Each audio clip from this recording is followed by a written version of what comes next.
Kapatis, unboxing at short review ulit tayo ng isang uling M.2 ng Aorus. Kung di nyo natatanong ba't ako kumuhuli ng bago, nagka-problema yung nabili ko nung nakaraan. Nasira kagad siya, so pina-RMA ko, but unfortunately wala silang stock. So ito yung ginawa ko. Mas luma siya, although mas mahal. Nagdagdag lang ako ng konti. Kudos naman dun sa seller. Portabytes, Tech Movers at yung Tech 2027.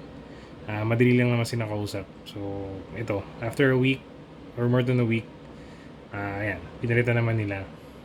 So okay, unbox na natin.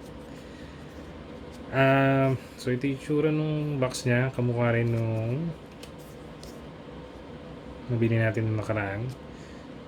Yung generation na to, yan, makikita nyo yung details. Yung generation na to, mas nauna siya dun sa nabili ko, although pareho halos yung specifications niya. Sequential read, yan, 5,000. Tapos yung sequential write nasa 4.4. Lalabas ko na lang dito sa screen yung difference ng dalawa. Ang alam ko flash memory lang. So okay, buksan na natin.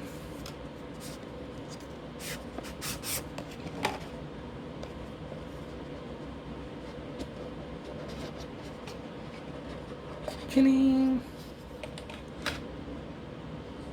Okay, so ito yung tsura niya sa loob or nung mismong device ng M.2. Built-in na yung heatsink niya, so hindi niya na kailangan lagyan nung katulad ng ginawa ko dun sa una natin nabili. Yan. At napakakapal niya, sobrang thick. Yan. At syempre mabigat considering copper yung pinaka heatsink niya. Okay, so ano pa yung naman?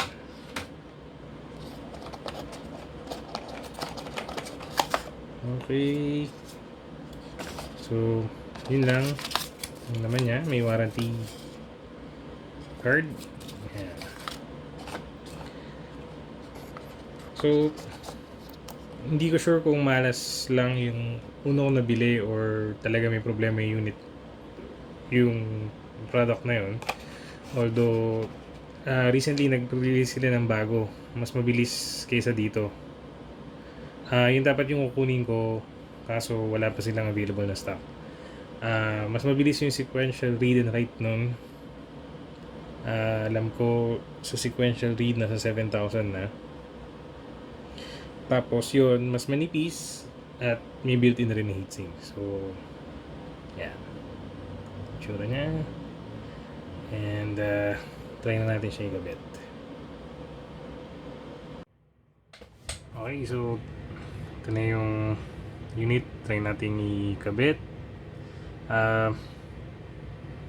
Mukha namang mas tatagal to considering built-in yung heatsink niya tsaka super kapal. Most likely hindi ka magkakaroon ng problema sa heat. Although ang cons na masasabi ko, dahil copper yung kulay niya, medyo mahirap ibagay dun sa color scheme.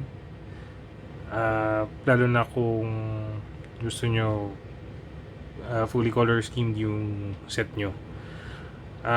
Tingnan natin mamaya pag nabuksan na natin or naikabit na natin at nabuksan na yung ilaw kung gusto naman siya. Yung naman ng bago, mas bagong version nila ng M.2 na Gen 4 din. Ang kagandahan doon yung heatsink na ginamit nila, all black na. So hindi na siya ganoon kaingay sa mata. So try ko na siyang ikabit. Hopefully mas tumagal siya.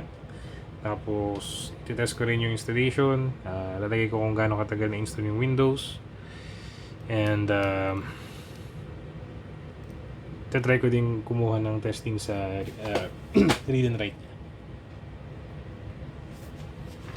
Okay, so dito natin.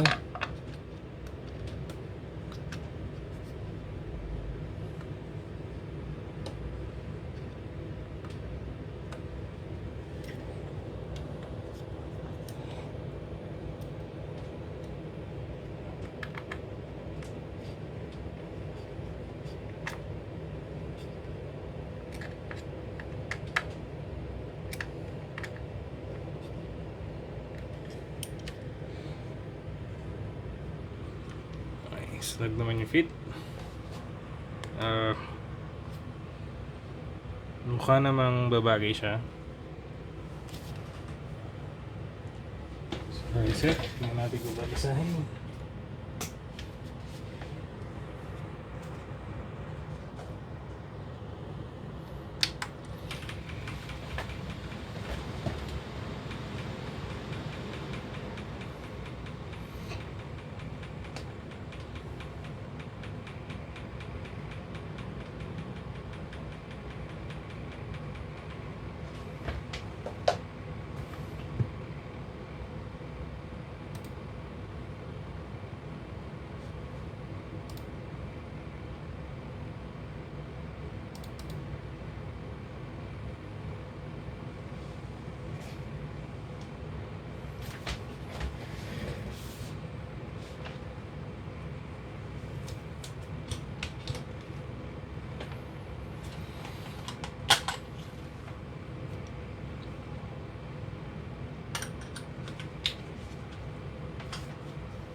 Okay, so ayan. Mukha naman success. Binasa ng board yung M.2.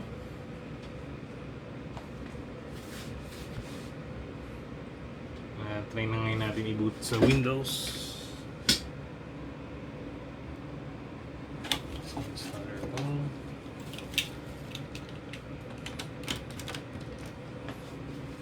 Okay. Binasa naman yung unit. Mukha naman okay.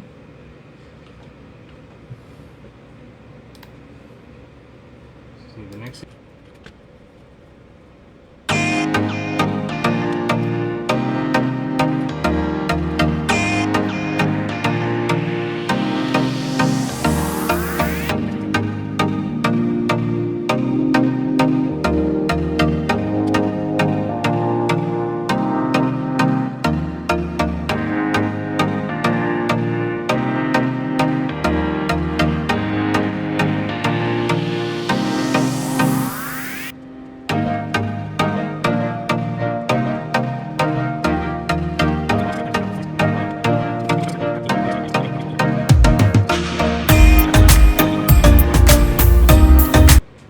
Okay, so yun. Tapos na yung installation. Inabot siguro siya roughly around 4 minutes. Kung tama yung bilang ko.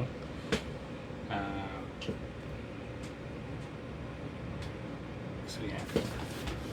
Okay, so nalabas ko na lang sa chart yung or sa screen yung read and write test tsaka yung copy and paste test. Tatry kong ika-copy paste yung buong Steam folder ko.